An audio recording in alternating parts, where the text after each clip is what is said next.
Welcome back to the Mormon and the Jew. I'm the Mormon. And I am the Jew. And I don't know how much longer I can be doing the show now that I'm a famous celebrity comedian. I know, you're big time. I don't know if you've noticed, but I'm drinking from my brand new Comics Unleashed mug. With Byron Allen. I am one of only 3,000 comics in Los Angeles that have been on there. It's harder darn it. It's honestly harder to get on my shows than it is to get on Comics Unleashed. Well, that can't be right. Except for Seth Lawrence. Right. I've done it a couple times. He's managed to be a regular on my shows. but gets never. Nothing else. Nothing. That's it.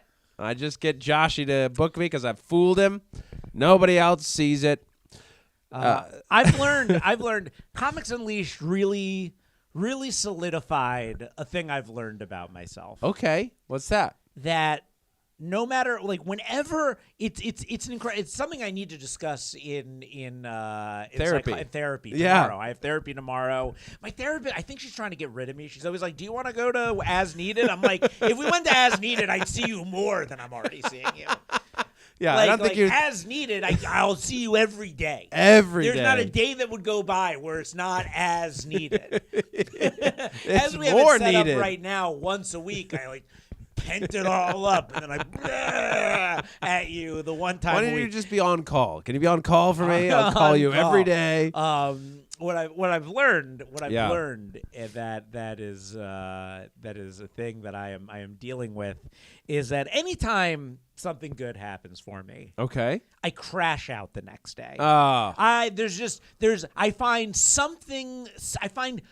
one thing that was wrong with it, and then blows up. I obsess and I let it, and I go, "This is the reason you will never be famous, Josh." Right. When the reason I will never be famous is I just don't have it. Get out of here!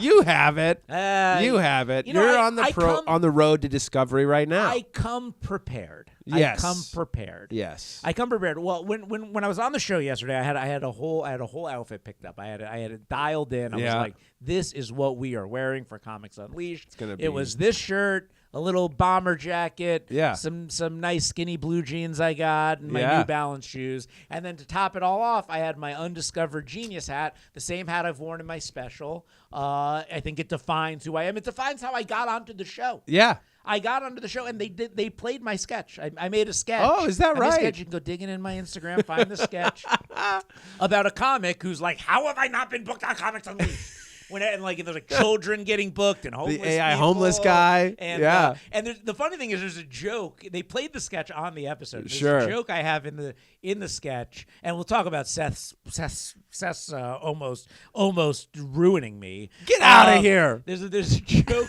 There's a joke in the sketch because Comics Unleashed had just been announced that they're taking over the Colbert slot, which I believe my show's going to be in the first one. One of the I believe my episode's going to end up in the former Colbert slot. Yeah, so as sad as we are to see Colbert go and democracy end, good riddance. I benefit. But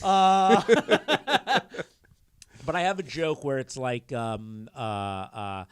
Comics Unleashed to take over all shows on every network. Yeah. And when I get home yesterday after recording the show, I discover that Byron Allen has taken over BuzzFeed.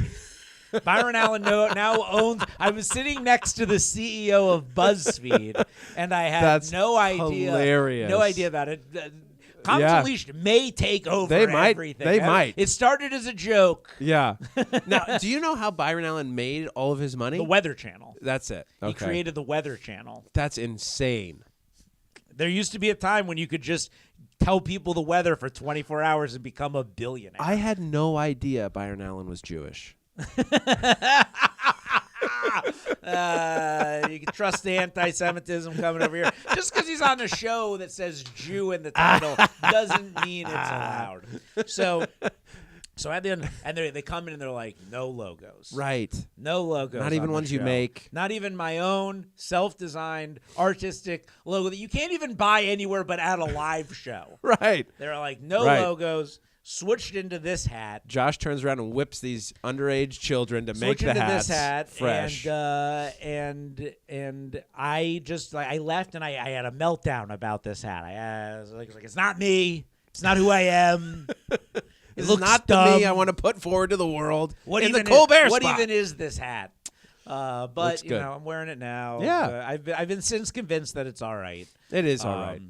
It is all right. And I think we'll be airing next week, I believe. That's unless so something goes wrong. Sure. I'm trying not to Sure. count my chickens before they hatch. Right. I'm just awaiting the moment where they tell me my episode's not going to air and they're not bringing me back. Due to an unforeseen error.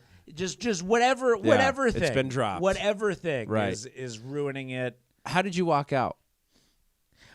So how was your walkout? So I had a walkout plan, which I was not able to do, which is I wanted to just roll on the floor. Oh, okay. I thought that would be funny. However, the mic was set up on my back, and I was like terrified of like breaking, ruining, hurting the mic. So I did air high fives, and you get one. Like I thought air high fives are funny, so I just went out like doing the air high fives like I'm at a basketball. Because sometimes when I'm doing my stand-up act, if there's no one in the front row, one of the things I do is I run out and I high five all the people in the empty seats. Right.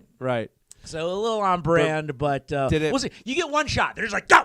And Yeah. you just go, oh! And you run out, and then you get to your I hope seat. it comes out like Donald Trump dancing, where you're just like this. Well, there was Richie Lease did the he did? did the Donald Trump dance. All So right. I don't want to copy. I didn't want to copy anyone. All right, fair I enough. just did my patented air high fives. Yeah. Perfect. I think I even like started with the who me and then went into the air high five. It became a hodgepodge mess of different ideas. My indecisiveness again destroys me. You had I'm nothing. ADD in the walk. I'm going nothing if not indecisive, but maybe I'm not that. I don't know. Well, Hey-o. You see what he did there? If only I did that one on the show. We're a hit. It's over. Oh man, Did Byron like me? That is my follow-up. I don't What know. do you I think? almost felt, and this is how I feel about almost everyone, Sure. that he did not like me. It's I a mean, healthy. I came in professional. I got Yeah. like people had warned me about this. They were like, "You're gonna get bigger laughs than you've ever gotten, and they're gonna come at weird times, and you're not gonna know what to do." Yeah. Like I didn't finish a lot of my jokes on the show because the laughs were so overwhelming. It's like I've told one joke and my act is over. It's like walking out to perform and you do like the setup of your joke. You get the biggest laugh. All right, I'm Josh Edelman. Good night. That was thank you so much. Was And it I unsettling? what? Was it unsettling, the amount of laughs that you got? No, it was just like the punchlines hit really hard and like I'd get to the first punchline and the laugh would be so overwhelming that like I'd be waiting so long to do the tag. Yeah. That by the time I do the tag, it felt like almost weird that I was continuing. Even doing it but again. Byron also sets up this thing where it's like it's weird because it's almost like there's constant audience noise. And you're mic'd up for camera, but you're not mic'd up for the room. Sure. And you're like, how I can barely hear the guy sitting across from me. How is anyone in this room hearing anything we're saying? Oh, that's and my interesting. girlfriend who was there told me they pretty much couldn't, but they're just kind of like on fire laughing. Yeah. At you. And Byron does his thing. He's like applause, applause, applause, applause, applause, and then he'll ask you the question over the applause, and you'll start your joke over the applause, and then you'll kind of go into your tag over the laughter. Oh my and gosh. it's just like it's like everyone in the room is just crushing so hard there isn't even like a moment of not crushing. Wow. All right. Well, that's pretty fun. It is fun. And there's like a surrealness to just television. Being on TV. Yeah. Just like the lights hitting you. You're like, sure. I forget who it was. Somebody described it to me as like being in a fish tank.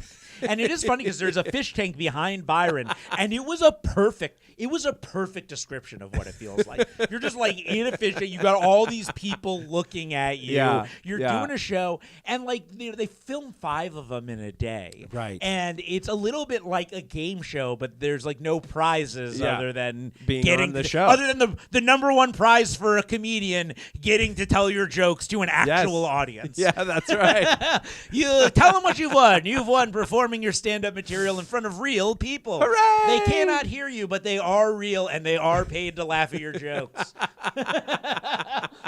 Yeah, that's insane. So who else was on the taping with you? So we had Jesus Trejo. Oh, very nice. He crushed. He was so funny. Yeah, he is delightful. The feeling was that Byron loved Jesus. Sure. He was he kept trying, Jesus would be like, I'm done. And Byron would keep trying to pull more out of him. I'd finish my joke and he'd be like, all right. Good. And then move on.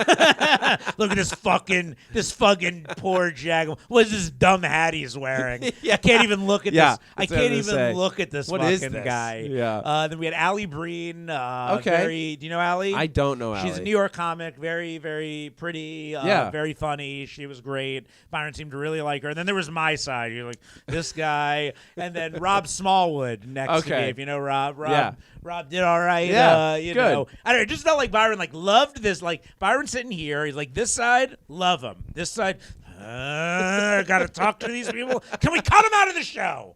Can we replace someone? I'm just waiting to watch my episode and see that I'm not in it. Just half has been removed. So was it Byron Allen, Rob Smallwood, then you? No, it was in the Byron, fan? Me, and then Rob. Me and Allie were right next to him, and then Jesus next to Allie, and Rob next to me. Oh, okay. All right. Nice. Wow. So and they played my sketch on the show. That's pretty cool. On mute for everyone. Byron was like, "What are we doing? What's going on here? Why can't we get the sound working? This is ridiculous." Did they end up getting the sound working? No, but I think it's going to play in the show. Yeah. But it's That's not so funny. It's like they're filming it for post. Yes. No, it was. yeah, that's insane. And Darren Capozzi, do you know Darren? Yeah. He's the warm-up guy. Oh, he is? He's the warm-up comic for Comics Unleashed, which was very cool. Fun. It seems like such a great gig, and he was great. He was great. It was great to see Darren. Good for him. A little comfort. Sure. And so really fun, wild. You get your own trailer. Okay. My girlfriend, who's big time. My girlfriend, who's in my opinion, a famous actress, even though she's doing solar sales right now, has been in I talk about how so many dreams are behind me. Like I'll never be on an episode of Curb Your Enthusiasm. Sure. I'll never get on Conan. Yeah. My girlfriend has been on so many of my favorite things. She's in right? Hot American Summer. Oh. She's in The Sopranos. Yeah. No kidding. Yeah, she was a murderer on Law and Order. Okay. With OG Law and Order with Sam Waterston and Jerry Orbach. She was on Justified. Yeah. She's got an enviable acting career. Told me she's never been in such a nice trailer in her life as the trailer we were in for Comics Unleashed. Oh, that's awesome. That's cool. How long did they keep you waiting? Was it pretty efficient? So I got there at 8. I got there a little bit before my call time, which was 8:30, and then we got on. We really started around, I'd say around 10:15. Okay, and I think it was about an hour of recording for the ultimately a 22-minute show. Sure. That's 7 jokes. Yeah. They do 7 jokes per person, and he just kind of peppers the questions, right? It's funny. You send them the jokes you want to do ahead of time. I send them 10 jokes, and they pick 7 of them. Yeah. One joke I almost wish I didn't send. I almost didn't send, and they did pick it, and I was like, I don't really want to do this one so much. And it's a joke I just posted on my Instagram of my mom saying I looked like Paul Newman. Oh yeah. And in a weird way, despite being so kind of weirdly upset with my appearance on the show, I do think I looked too. I do think I am maybe too attractive for the joke. Not that I'm particularly good looking. Maybe without the hat on, when you see what a troll man I am, then the joke works. But with the hat on, and the Hollywood lighting, I was like, well, my mom says I look like George Clooney, and nobody laughs. So he does. I would fuck this man. I would fuck this man. No, they laughed really hard. They're like, what? You guys don't think so? And I was like, to the only silence and to the only moment of silence I got the only moment of silence anyone. One guy's just messing up joke after joke and getting uproarious applause. It actually helped me a little bit that the one comic on the show kept messing up their jokes, because we're supposed to be laughing and looking like we're having fun the whole time, like almost to a point of insanity. Yeah. And I am so bad at laughing at anyone's jokes. You know, yeah, I don't sure. think anything is funny anymore. Right. To get me to laugh, what I find funny is messing up, is people failing and bombing. Yeah, and so having, that worked. Having someone really struggling up on stage, it gave me fire. I just kept thinking about that and cracking up. Oh, that's so I was amazing. laughing the hardest. It was a perfect sauce. It was a perfect sauce. That's amazing. Well, okay. So over this last week, okay, you were on Netflix as a joke because of your fantastic comedic prowess in the Undiscovered Genius show. No. It was I was on Netflix as a joke with Well Dressed. They rejected Undiscovered Genius. Those idiots. You were on Netflix as a joke too. I was because of my generosity, absolutely, and my caring about my friends. Yes, and unfortunately, I chose to have very unsuccessful friends that can do absolutely nothing for me because I was on zero other shows during the festival. I know. I didn't even know you could submit to be in the festival. I made a choice. And this is where of all my self-destructive tendencies, I would say this is the number one most self-destructive tendency I have. Okay, which is that I chose to give all the spots on my Netflix as a joke show to my friends who I love and care about and want to see succeed, despite the fact that none of them could do a goddamn thing for me. Not yet. I could have been handing these spots off to all the other Netflix as a joke shows. You could have been like bartering, like I put you on yours, you put me on mine. Right. I put you on mine, you put me on yours. Yeah. I could have been, but instead, no. I was like, let me hook up Seth. And Reed, and Nikki, and Zach, and all the people that all the different white straight men that don't have other shows in the festival. Well, hold on now. Nikki's a woman. And I'm a stay-at-home dad, so I'm basically a woman. Yes. Two women on that show, along with Mav and Mav, but another straight man as far as my female friends are concerned. She's the straightest of all of them. Well, Mav is a lesbian, right? Who I have so many straight female friends that are more attracted to than they are me. I've had so many female friends tell me that they're like so attracted to Mav. That's so and they funny. wouldn't touch me with a 10-foot pole. Oh. Despite the fact that I look just like Paul Newman. Or George Clooney. Yeah, pick which one. So you've done that. You were on Netflix as a joke. Now you've been on Comics Unleashed. Yeah, I've been on Comics Unleashed. I think you have to take down the prior reel that we made, the short from our podcast. About complained about people not being on it. Things. Well, maybe that was the start. Well, I'll tell you this. You know, I posted, and I always want to convey like the perception of me as bitter is incorrect. I'm truly not. Right. The truth is, right. I am so happy with everything I have. Yeah. And even to the point where I enjoy not getting things because I enjoy playing the role of comedian, bitter comedian, the inner workings of it's my expressive art is being the bitter, jaded, jealous comic on social media so people can see it's not all roses, the way we all feel. Yeah. But now that I am getting things, I'm starting to feel conflicted because I posted like a joke about not being on any other Netflix shows. It was very nice. And I thought it was very funny. I thought it was funny too. The gist of the video is Josh walking down a Hollywood street saying, I just want to thank everybody who put me on their Netflix as a joke festival shows, and I'll take a moment to thank everyone who did that. And then it's just his name. And it's just me. And I'll be sure to repay the favor next time the fest is in town. Yeah, it's great. I decided to take it down. I'm doing too many good things. It's like it's weird to have like a bunch of pictures of me in the Netflix as a joke festival. Right. And this bitter post about not being when there are people who literally weren't in it at all. Yeah. I think it was the right call to take it down. And then after 24, after everyone saw it, I'm like, this fucking guy. Nobody sees that I took it down. Everyone just saw like this. Yeah, it was up. This fucking guy can't be fucking happy living my goddamn dream life. And then like Yes. to then be Comics Unleashed this and Right, that. right. Like literally, I posted literally the day before I'm on the show. So I took it down. And I'm going to take a Yeah. moment to just be like celebratory of all the things I have right up until the moment I'm not getting them anymore. And then it's going And right then back we will up. return. And then we Yeah. will return. I'm going... I love it. Well, my default is always to not post. Is always to not post. Yeah. Which is the mistake. I think so. Because you, Seth, as I was alluding to earlier, this video that was played on the fucking show, On mute. a video that was played on the show, Yes. Seth was like, I don't know if I would post that if you ever want to be on the show. Yeah, I'm always afraid of offending the powers that be. You're afraid of it. I'm not a revolutionary. But, you got – here's how I think. I think of it like this, and I'll give you a great sports analogy that you won't understand. Okay.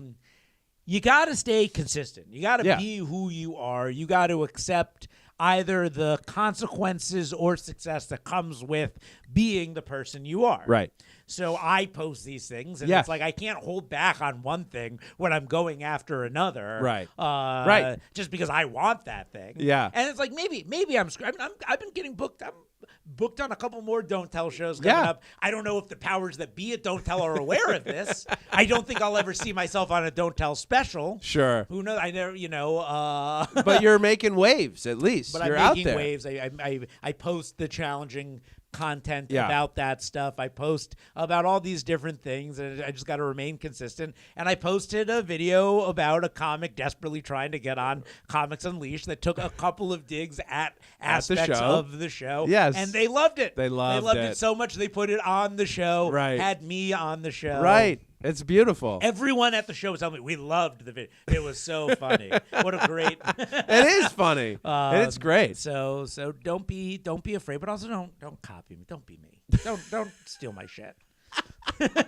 Be your own goddamn person. Steal his jokes and put it on Netflix before he does. But yeah, it's we're entering a new. I'd like to think we're entering a new phase of I the hope career, so. But in reality, I hope so. probably not. I mean, it's all a slow burn until it just ignites Until it and blows ignites. up, right? Yeah, but- like I went to Nate Bargatze's show with the Netflix is a Joke Festival, which is really just part of his Big Dumb Eyes tour. Okay. And thinking about like how he has truly exploded on the scene in the last couple years, but he's obviously been doing it for a long time. He talked about doing stand-up for 20 years. And he got little things on Netflix here and there until he actually got his special. But it's a slow burn, And we're burning slowly. We sure are. Burning alive slowly. And I think about But he did it. with everything going on in the world, I keep worrying that something's going to happen. Yeah. That like you don't want the bad thing to happen that Right. like ruins everything for everyone Right. on the in between. Yeah. Because we're a country of too many people like Seth getting nothing. Yes. That are voting to destroy everyone like me getting things. I'm cautiously agreeing. They don't want to see the me's succeed while No. they fail. No, here's the thing. I know that you're working for it, and that's why I want you to succeed. Oh, thank you, Seth. It's the people that I don't think are working for it. Yeah, I think we're all working for it. No, there are people out there who aren't working for it. Everyone's working for it in their way. I mean, if some people's way is laziness, Ah. then sure. Oh well, I guess you don't want to call out publicly, do we? No one's gonna see it. No, I honestly don't have anybody in mind. Everyone's working. Yeah, everyone's working in it's their own true. way, and the trick is working until you figure it out. Yes. Right. Right. And speaking of people Work until they who- figure it out? Well, people who are achieving their dreams. Oh, Bill yeah. Maher. Bill Maher, he's Bill finally Maher. doing it? He's finally getting his Mark Twain Prize at Oh. the Trump Kennedy Center. Yes. I wonder how this happened. You know what? I have liked Bill Maher over the last 10 years more than I did before. Really? Yeah.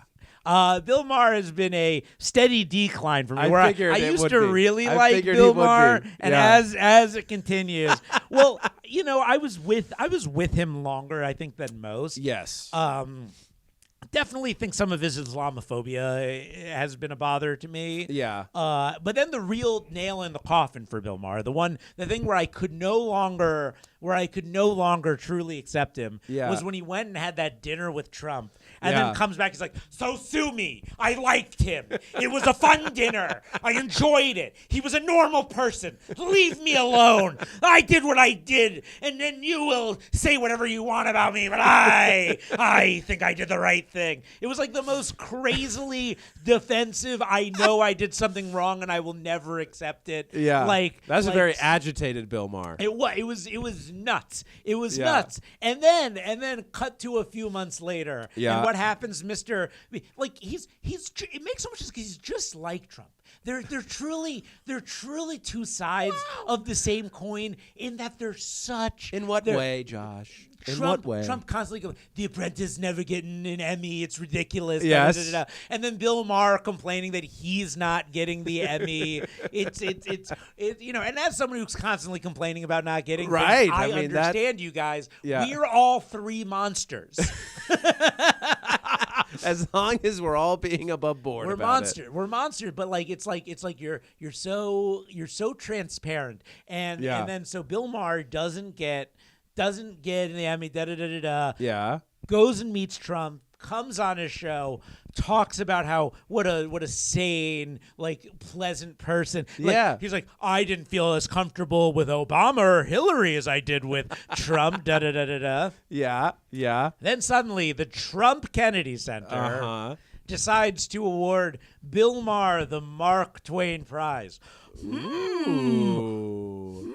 How did that happen? Well, who was the last one who got the Mark Twain Prize? Conan O'Brien. Okay. That was before Trump took over the case. It was like the last pre-Trump real one. So then after and it feels so after Bill Maher gets announced or announces himself as the recipient of the Mark Twain Prize. Trump goes on on Truth Social not so fast, Bill Maher, saying stuff like that, and then Bill Maher still gets it, and I'm like, what a clear they're at their dinner. It's like, okay, so I'm gonna go on my show and I'm gonna say what a sane, normal guy you are, and then after a few months, it'll be announced that I get the Mark Twain Prize. Yeah, and then that was probably his negotiation. And then after I get the Mark Twain Prize, I think it's very important that you say something about how I'm not getting it and what a loser I am, so people don't assume that you gave it to me for saying all those nice things about you on my show. But then I'll get it anyway. It's like Trump getting the Nobel Peace Prize from the woman who won and be like, I'm a Nobel Peace Prize recipient. I've been a recipient of the Nobel Peace Prize. Yeah. Nobel Peace Prize. She gave recipient, it to me. Donald Trump. It was received. I did receive it. I am a recipient of the award. It's hanging at the White House. If you don't believe right me, next to my FIFA Peace Prize. Look it up in the dictionary. What does receive mean? I think there was potentially a negotiation going on, but I think it was Donald Trump who called Bill Maher in. And it was Kid Rock who facilitated. Kid Rock facilitated the meeting. That's amazing. I would love to see that dinner. But Bill Maher, Kid Rock. It's like when you think art of the deal. When you think art of the deal. Yes. Like this is a portrait.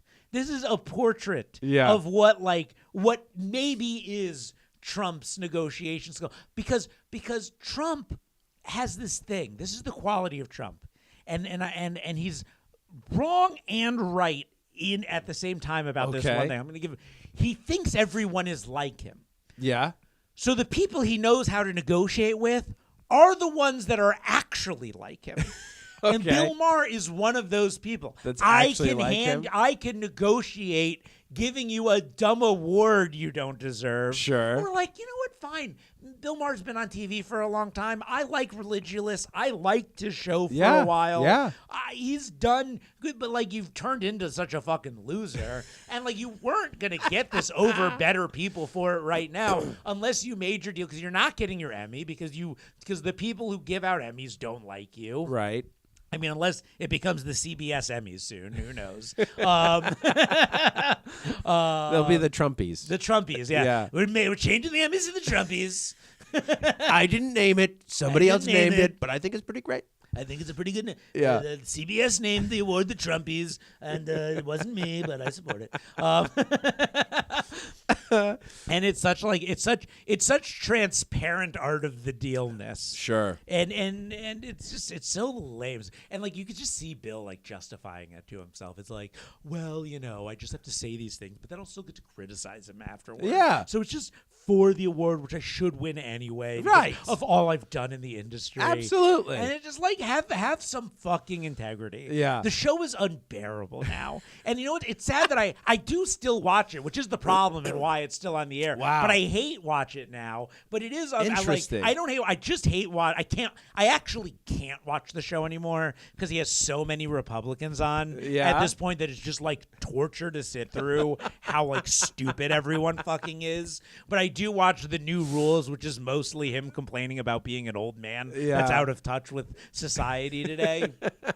And I think that the fact that he's having so many conservatives on the show now, it's like your friend who used to watch Fox News out of the curiosity of what they're saying, but eventually just gets warped into the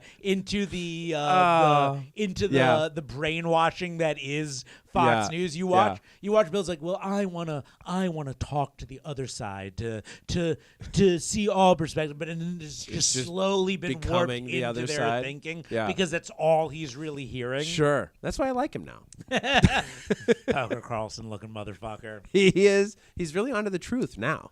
He hasn't been before. All right, I think so. So one last thing, and then this was for you. Okay. I saw a very conspiratorial. Speaking of conspiracies, I saw a very conspiratorial video. Yeah.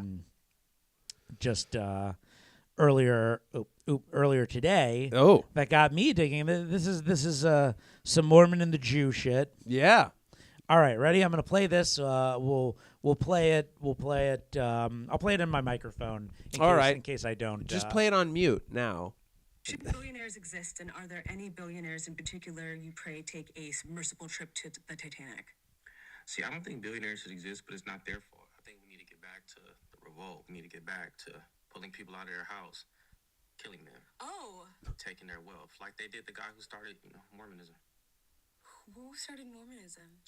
John Smith? They don't even get the name right? Brigham Young told on him to the government, and they killed him in Philadelphia in jail. Could you tell this story to camera, please? Because I'm not familiar with this lore. Once upon a time, there was a man named John Smith. He was a pedophile. To justify his pedophilia, he decided to have multiple wives. He said he got a message from God in a tree. I think that's a fact. Brigham Young was working with the government. It's like Judas and the Black Messiah, but in Utah. He told on John Smith. He was arrested for some charge that's going against the government, and then they murdered him in Philadelphia, dragged him and his family out, killed him in the street. Now Brigham Young has a university, and he's the father of Mormonism. Wow. Is this AI? No, that was Ziwi. Ziwi? Ziwi, do you know her? She's a hilarious interviewer. No. Who was the dude? I don't. He kind of looks like Josh Shakespeare, but maybe that's a racist thing to say. That's a deep cut for LA comedy deep people. Cut for LA. But I don't know who this guy is. It doesn't say. It doesn't even seem like he's tagged.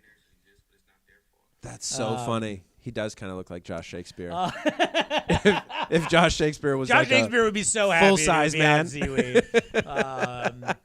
But dude, okay, wait, hold on. So first off, I want to say the things I already know are incorrect. Please. Joseph Smith, not John Smith. Correct. Even though I call him John Smith all the time too. I believe he was killed in Illinois, not Philadelphia. Yes. Yes. But the Brigham Young thing, working with the government. He that's was interesting. He was a pedophile. It's very interesting. Joseph Smith. You have even told me on it. He was married to a 14-year-old. Married to 14-year-old. Yeah. Yes, that's gross. It was a different time in the 1800s. Yeah. I mean, think about in the 1600s. Okay. Okay. Romeo and Juliet. 200 years. I understand that. Romeo and Juliet is a story about 16-year-olds. Okay, They're both supposed 16. to. I know they're supposed to go off and get married. All I'm saying though is that it was accepted in the society. Like, yes, that's okay for two 16-year-olds to get married. I don't know. Now, the Joseph Smith thing. Fast forward 200 years. not great. Not great. Not and great. And then also ironic. Also, Yeah. an interesting thing I've noticed. Yes. Is that the other guy's name is Brigham Young.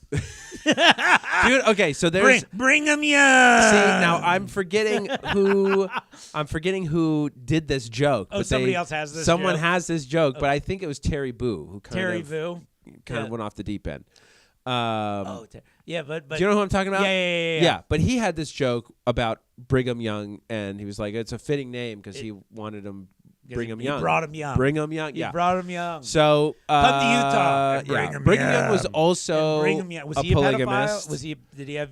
See, I don't know how young his brides were, but I would be willing to bet they were around the same age. 16, you know, it's not good. It's not a good sight. good. So why It's not Brigham good. Young would Seth be has based his entire life around these. not around these men, around Pedophiles. the Book of Mormon that they translated. So that Joseph Smith translated. Just like how Trump can be a pedophile, but also a translator of God's word. Precisely. Now you're onto it. You now see what Bill Maher sees. Yeah, I'm so yeah. happy. Joseph Smith's family was not killed also. Like, they weren't all dragged out into the street and killed. Yeah. Oh, yeah. It was just him and another guy. He and his brother were both murdered. They were both murdered. Joseph Why and were they Hiram. murdered? Yeah. So then, but then interesting. The most interesting thing, and I don't really see other. I looked up trying to find other things about this. Yeah. Was Brigham Young being a part of? Right. Was being he a part of it? I don't think so. You don't think so, but you're not 100%. I mean, I would have to look There would into be logic to make sense of like the power grab from Brigham Young. potentially so. There is you martyr Joseph Smith to Right. become the it's Right. the J.D. Vance Trump move that'll happen soon enough. In a year and a half. I would have to look into logistics of really why he was arrested and brought back. He was, I think, it was either fraud in Illinois or in Nauvoo. Nauvoo is like on the border of Illinois and Missouri. So as he went back to Nauvoo, which is where he was captured and then put in prison and then killed, he was arrested. I think it was for potentially fraud. It was also potentially for, I have no idea. I'd have to look back and look at it. But he was never arrested for pedophilia, which is the fascinating thing. And then he was killed by a mob of people. They shot him up through the prison. What incited this mob to kill him? That's the other thing that I would have to go back and really look into it. But people were upset about him taking and buying land for the church. There were some people who felt defrauded by him because the church also lost quite a bit of money under his rule. And anyhow, so I would have to go back and look as to why. But I don't know that it was Brigham Young making a power grab. Gotcha. But fascinating. That's a fascinating video. Fascinating stuff. Yeah. A little bit of Mormonism. There you at go. the end of the show here to bring it home. Yeah. And, the most uplifting pieces of our religion. And I think another great episode. A real banger. Another great episode of The Mormon and the Jew in the can. Indeed. I'm the Jew. I'm the Mormon. And we'll see you next week. Bye.